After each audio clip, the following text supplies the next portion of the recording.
Morning विद्यार्थी मित्रों। धोरण 8 गणित विषय में गया वीडियो में आपणे प्रकरण पाठ चौथो एमां आपणे प्रायोगिक भूमिति छे ए प्रकरणनो अभ्यास करी गया। तो एमां आपणे आपेली अलग अलग माहिती जेम के बाजुनी लंबाई छे, खूणाओनुं माप छे, विकर्णोनी लंबाई छे, ए माहिती परथी कई रीते कोई चतुष्कोणनी रचना करवी एनो अभ्यास आपणे प्रायोगिक भूमितिनी अंदर कर्यो। एमां आपणे समबाजु चतुष्कोण छे, समलंब चतुष्कोण छे एमनी रचना करता शीख्या અને રચનાના મુદ્દા કઈ રીતે લખાય એ પણ આપણે એની અંદર જોઈ ગયા। હવે આજથી એક નવા પાઠ, એક નવા પ્રકરણની આપણે શરૂઆત કરવા જઈ રહ્યા છે। પ્રકરણ નંબર 5 માહિતીનું નિયમન।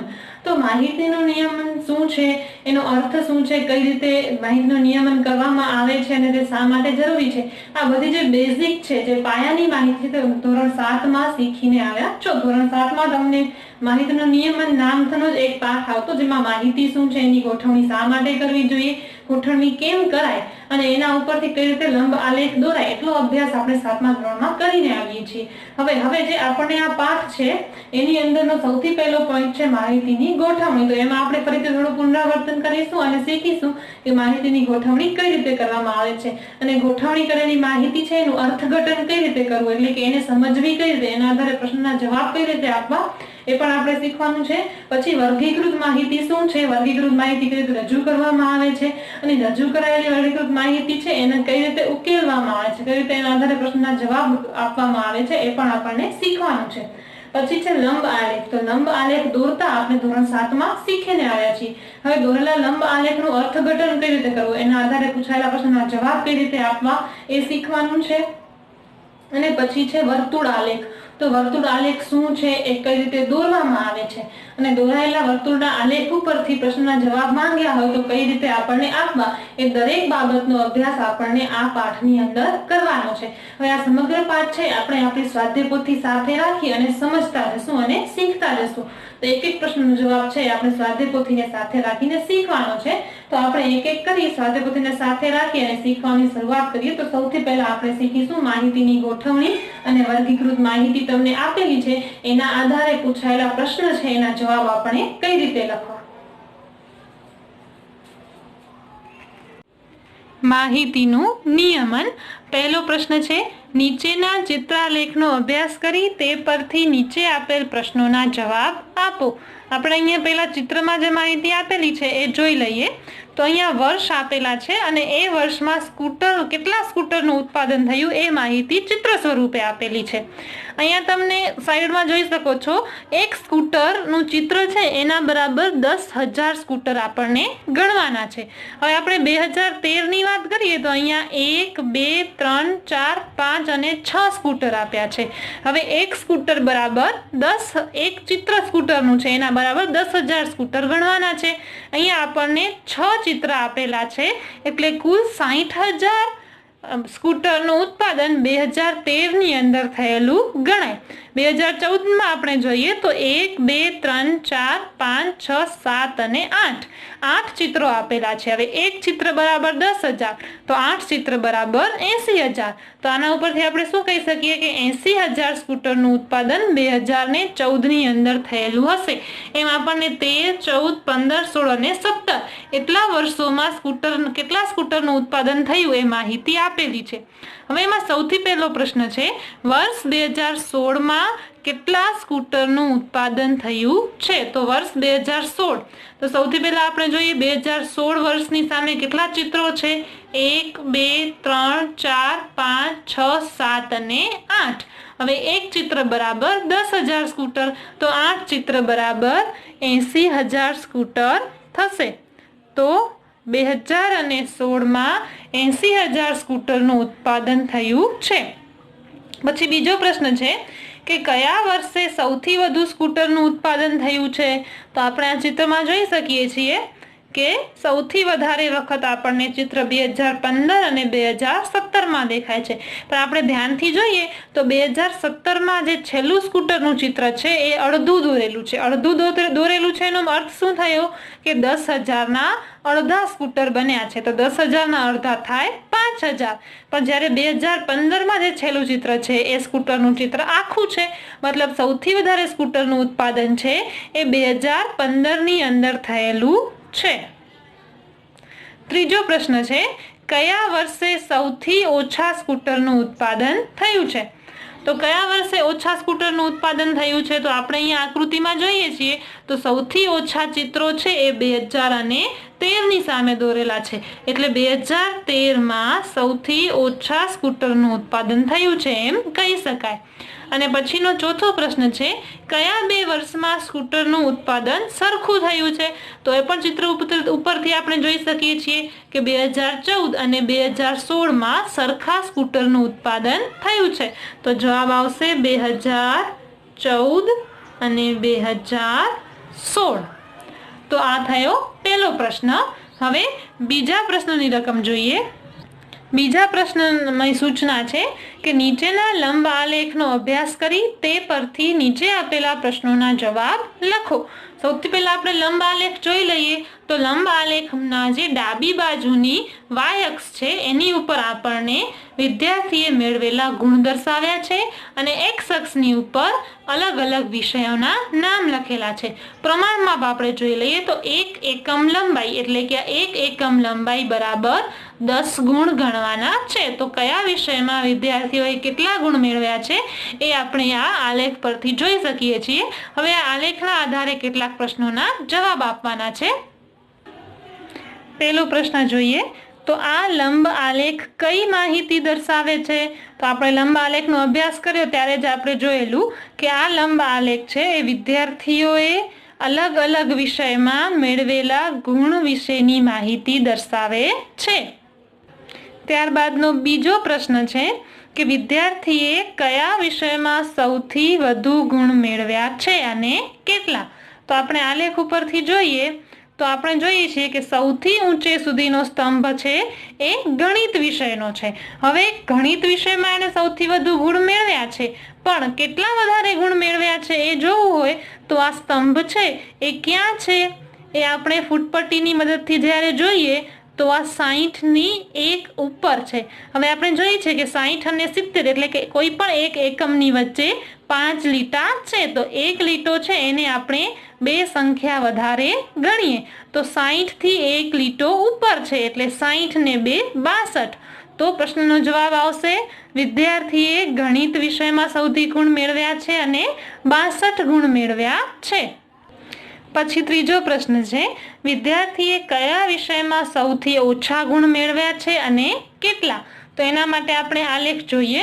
તો આલેખમાં આપણે જોઈ શકીએ છીએ કે સૌથી નાનો કે નીચો સ્તંભ છે એ સામાજિક વિજ્ઞાનનો છે અને કેટલા તો મેં વાત કરી કે લીટીની ઉપરની જે લીટી હોય એને આપણે 2 ગુણ વધારે ગણવાના છે. તો 20 થી ઉપર છે પણ 1, 2 અને 3 લીટી ઉપર છે. તો 20 પછી 22, 24 અને 26. તો પ્રશ્નનો જવાબ આવશે કે વિદ્યાર્થીએ સામાજિક વિજ્ઞાનમાં સૌથી ઓછા ગુણ મેળવ્યા છે અને 26 ગુણ મેળવ્યા છે. અને ચોથો પ્રશ્ન છે કે વિદ્યાર્થીએ કયા 2 વિષયમાં સરખા ગુણ મેળવ્યા છે અને કેટલા? તો એના માટે પણ આપણે આલેખ જોઈએ. આલેખમાં આપણે જોઈ શકીએ છીએ કે આ બંને સ્તંભની ઊંચાઈ સરખી છે.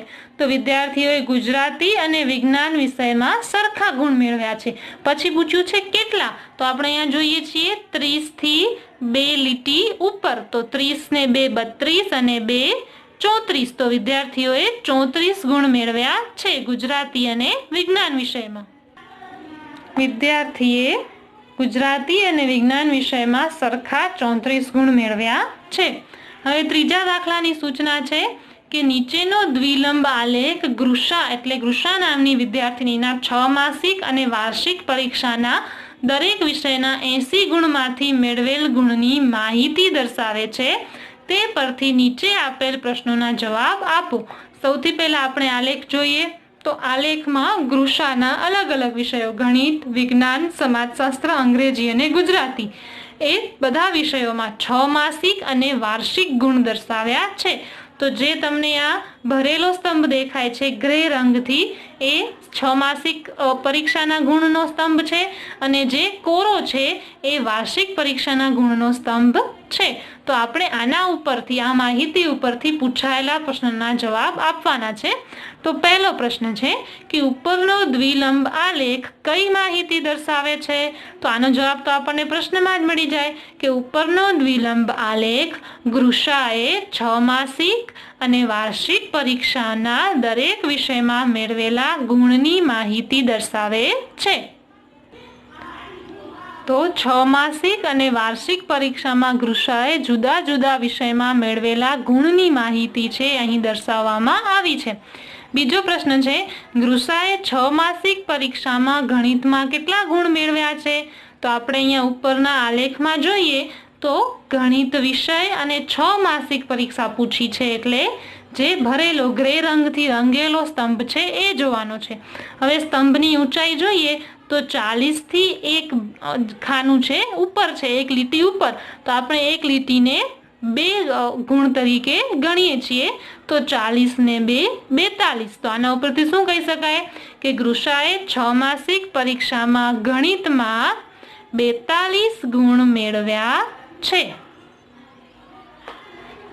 પછી ત્રીજો પ્રશ્ન છે, ગૃષાએ વાર્ષિક પરીક્ષામાં અંગ્રેજીમાં કેટલા ગુણ મેળવ્યા છે? ફરીથી આપણે આલેખ જોઈએ, અંગ્રેજી વિષય અને પૂછ્યું છે વાર્ષિક પરીક્ષા, એટલે જે સાદો કોરો સ્તંભ છે એ જોવાનો છે, એની ઊંચાઈ જોવાની છે.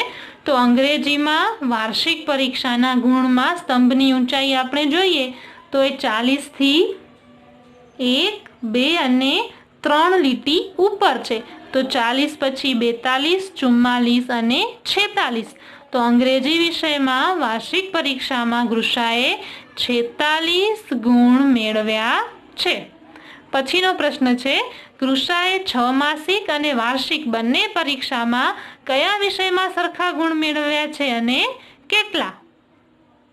તો આપણે આલેખમાં જોઈએ કે 6 માસિક અને વાર્ષિક બંને પરીક્ષામાં સરખા ગુણ આવ્યા હોય એવો એક જ વિષય છે, એ છે ગુજરાતી, કારણ કે તેના બંને સ્તંભની ઊંચાઈ સરખી છે.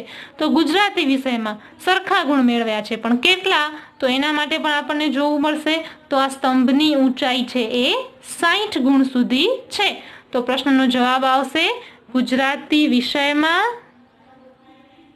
અને 60 ગુણ મેળવ્યા છે. પછી પાંચમો પ્રશ્ન છે, ગૃષાએ 6 માસિક પરીક્ષામાં કયા વિષયમાં સૌથી ઓછા ગુણ મેળવ્યા છે અને કેટલા? તો 6 માસિક પરીક્ષા છે એટલે આપણને ગ્રે રંગથી ભરેલો છાયાંકિત સ્તંભ જોવાનો છે. સૌથી ઓછા ગુણ મેળવ્યા હોય એવો સ્તંભ છે ગણિત વિષયનો સ્તંભ. અને કેટલા ગુણ મેળવ્યા છે? તો 40 થી એક લીટી ઉપર, એટલે કે 42 ગુણ મેળવ્યા છે. તો વિષય આવશે ગણિત અને 42 ગુણ. પછીનો પ્રશ્ન છે, ગૃષાએ 6 માસિક પરીક્ષામાં કયા વિષયમાં સૌથી વધુ ગુણ મેળવ્યા છે અને કેટલા? તો એના માટે પણ આપણે ગ્રાફ જોઈએ. તો 6 માસિક પરીક્ષા જોવા માટે આપણને ગ્રે રંગથી છાયાંકિત સ્તંભ જોવાનો છે અને પૂછ્યું છે કયા વિષયમાં સૌથી વધુ ગુણ મેળવ્યા છે. તો સૌથી ઊંચો સ્તંભ છે એ ગુજરાતી વિષયનો છે અને ગુજરાતીમાં આપણે જાણીએ છીએ તેમ એણે 60 ગુણ મેળવ્યા છે. તો જવાબ આવશે ગુજરાતીમાં 60 ગુણ. સાતમો પ્રશ્ન છે, ગૃષાએ વાર્ષિક પરીક્ષામાં કયા વિષયમાં સૌથી ઓછા ગુણ મેળવ્યા છે અને કેટલા? વાર્ષિક પરીક્ષાની વાત કરતા હોઈએ તો આપણને સફેદ રંગનો સાદો સ્તંભ જોવાનો છે અને પૂછ્યું છે સૌથી ઓછા ગુણ. તો કયા સફેદ સ્તંભની ઊંચાઈ સૌથી નીચી છે? તો આપણે આમાં જોઈને કહી શકીએ છીએ કે અંગ્રેજી વિષયનો જે સ્તંભ છે એની ઊંચાઈ સૌથી ઓછી છે. તો ગૃષાએ વાર્ષિક પરીક્ષામાં અંગ્રેજી વિષયમાં સૌથી ઓછા ગુણ મેળવ્યા છે અને કેટલા? તો એ જોવું હોય તો આપણે અહીંયા જોઈ શકીએ છીએ 40 થી 1, 2 અને 3 લીટી ઉપર, એટલે 40 પછી 42, 44 અને 46 ગુણ એણે વધુ ઓછા મેળવ્યા છે. તો જવાબ આવશે અંગ્રેજી વિષયમાં 46 ગુણ. પછી છેલ્લો પ્રશ્ન છે, ગૃષાએ વાર્ષિક પરીક્ષામાં કયા વિષયમાં સૌથી વધુ ગુણ મેળવ્યા છે અને કેટલા? આલેખમાં જોઈએ તો વાર્ષિક પરીક્ષા માટે સફેદ રંગનો સ્તંભ જોવાનો છે અને સૌથી વધુ ગુણ પૂછ્યું છે તો સૌથી ઊંચો સ્તંભ છે એ ગણિત વિષયનો છે અને કેટલા ગુણ મેળવ્યા છે તો 60 ગુણ મેળવ્યા છે। હવે આપણે જોઈએ છીએ કે અહીંયા પણ 60 ગુણ છે અને ગુજરાતીનો સ્તંભ પણ 60 ગુણ સુધી લંબાયેલો છે। તો ગૃષાએ વાર્ષિક પરીક્ષામાં ગણિત અને ગુજરાતી બંને વિષયમાં સૌથી વધુ ગુણ 60 ગુણ મેળવ્યા છે। તો 8મા પ્રશ્નનો જવાબ આવશે ગણિત અને ગુજરાતી બંને વિષયમાં 60 ગુણ મેળવ્યા છે। અહીંયા ત્રીજો પ્રશ્ન પૂરો થાય છે। હવે ચોથા પ્રશ્નની સૂચના છે કે અક્ષયનો માસિક પગાર 40,000 છે, તેના ઘરનો માસિક ખર્ચ નીચે વર્તુળ આલેખમાં દર્શાવ્યો છે। તો નીચેના પ્રશ્નના જવાબ લખો। હવે સૌથી પહેલા આપણે આ વર્તુળ આલેખનો અભ્યાસ કરવાનો હોય તો આપણે જોઈએ છીએ કે અહીંયા કપડા પાછળ 10%, ખોરાક પાછળ 25%, અન્ય 20%, બચત 15%, એમ અલગ અલગ જે ખર્ચ છે એ ટકાવારીની અંદર આપેલા છે। હવે આપણે જાણીએ છીએ કે ટકાવારી છે એ હંમેશા 100 શોધવામાં આવે છે, જ્યારે આ વર્તુળ છે એ કુલ વર્તુળનો ખૂણો આપણે કહીએ કે પરિઘ કહીએ એ 360 અંશ હોય છે। તો ટકાવારી છે એ હંમેશા 100 હોય છે અને આ સમગ્ર ખૂણો છે વર્તુળનો ખૂણો છે 360 અંશમાં હોય છે। તો આપણને આપેલી માહિતી છે એ ટકાવારીમાં છે અને આપણા જે આનો ખૂણો છે એ 360 અંશ છે અને ટકાવારીમાં કુલ રૂપિયા છે એ 40,000 રૂપિયા છે। તો આ ત્રણેય માહિતીના આધારે આપણને નીચેના પ્રશ્નના જવાબ આપવાના છે। એક એક કરીને સમજતા જઈએ તો અક્ષયના ઘરનો સૌથી ઓછો ખર્ચ શામાં છે અને કેટલો? તો સૌથી ઓછી ટકાવારી આપણે આમાં જોઈએ તો વાહનમાં સૌથી ઓછો ખર્ચ થાય છે, પણ કેટલો થાય છે આપણને જોવાનો કયો છે। તો એના માટે આપણને થોડી સાદી ગણતરી કરવી પડશે। તો મેં કહ્યું એમ ટકાવારી હંમેશા 100 શોધાય છે, તો 100 કેટલા છે વાહનમાં એના 5% વપરાય છે। સામાન્ય ત્રિરાશિ માંડવાની છે। તો હવે આપણે જાણીએ છીએ કે એની કુલ આવક પગાર કેટલો છે 40,000, તો 40,000 એ કેટલા? તો આ કેટલાને આપણે x ધારી લઈએ તો આપણે કહી શકીએ કે x બરાબર આ બેનો ગુણાકાર એટલે 40,000 ગુણ્યા 5 ના છેદમાં 100, આ 100 છે છેદમાં આવશે। હવે છેદમાં આવેલ 100 છે એના 0 0 કટ કરી દઈએ તો 400 ગુણ્યા 5, 4 50 20, 2 શૂન્ય બાકી છે એટલે 2000। તો 100 એ 5%, તો 40,000 એની આવક છે તો કેટલા એ આપણે આમ ત્રિરાશિ માંડીને શોધી શકીએ છીએ। તો એના આધારે આપણને જવાબ મળે છે 2000 રૂપિયા। તો પહેલા પ્રશ્નમાં આપણે લખી શકીએ કે અક્ષયના ઘરનો સૌથી ઓછો ખર્ચ વાહનમાં થાય છે અને કેટલો? તો 2000 રૂપિયા। હવે બીજો પ્રશ્ન છે અક્ષયના ઘરનો સૌથી વધુ ખર્ચ શામાં થાય છે અને કેટલો? તો આપણે ટકાવારી જોઈએ તો સૌથી વધારે ટકાવારી ખોરાક પાછળ 25% વપરાય છે।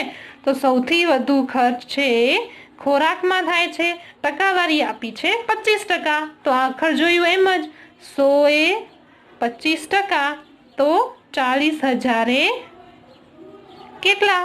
અને x ધારી લેવાનું, x બરાબર આ બંનેનો ગુણાકાર એટલે 40,000 ગુણ્યા 25 અને 100 આવશે છેદમાં, 0 0 ઉડી જાય તો 400 ગુણ્યા 25, 25 ચોખ્ખું 100 અને 2 શૂન્ય બાકી છે તો ખર્ચ થશે 10,000 રૂપિયા। તો આમ અક્ષયના ઘરનો સૌથી વધુ ખર્ચ છે 10,000 રૂપિયા જે ખોરાકની પાછળ ખર્ચાઈ જાય છે। ત્રીજો પ્રશ્ન છે અક્ષયની માસિક બચત કેટલા રૂપિયા છે? તો માસિક બચતની ટકાવારી તમને અહીંયા આપેલી છે 15%। તો અત્યારે આપણે ગણતરી કરી એમ જ કે 100 એ 15%, તો 40,000 એની કુલ આવક છે એના કેટલા? તો આ બંનેનો ગુણાકાર 40,000 ગુણ્યા 15 ના છેદમાં 100, 0 0 કટ થઈ જાય તો 400 ગુણ્યા 15, 15 દુ 30, 15 તેરી 45, 15 ચોક 60 અને આ 2 શૂન્ય બાકી છે એટલે 6,000। તો અક્ષયની માસિક બચત છે એ 6,000 રૂપિયા છે। પછી ચોથો પ્રશ્ન છે, અક્ષયનો માસિક કેળવણી ખર્ચ કેટલા રૂપિયા છે? તો કેળવણી ખર્ચ પણ અહીંયા ટકાવારીમાં આપેલો છે. કેળવણી ખર્ચ છે એ 15% છે. તો 15% એનો કેળવણી ખર્ચ હોય તો એનો રૂપિયા થશે 6000 રૂપિયા. આગળ શોધ્યું આપણે એ જ રીતે. અને છેલ્લો પ્રશ્ન છે, અક્ષય માસિક ઘરભાડું કેટલા રૂપિયા ચૂકવે છે? તો માસિક ઘરભાડું એ 10% ચૂકવે છે. તો અગાઉ આપણે ગણતરી કરી એ જ રીતે આપણે જવાબ લખી શકીએ કે ઘરભાડું એનું થશે 4000 રૂપિયા. ગણતરી કેમ કરવી આપણે શીખી ગયા છીએ. 100 એ આટલા ટકા તો 40000 રૂપિયા એ કેટલા. તો આવી રીતે કોઈ પણ આપણને પાઈ ચાર્ટ એટલે કે વર્તુળ આલેખ આપેલો હોય એની ટકાવારી ઉપરથી આપણે કેટલા રૂપિયા કે જે કેટલા ગુણ છે એ શોધી શકીએ છીએ. તો આજનો વિડીયો આપણે અહીંયા પૂરો કરીએ છીએ. આવતા વિડીયોમાં આપણને આલેખ કઈ રીતે દોરવા એ શીખવાનું છે. Thank you.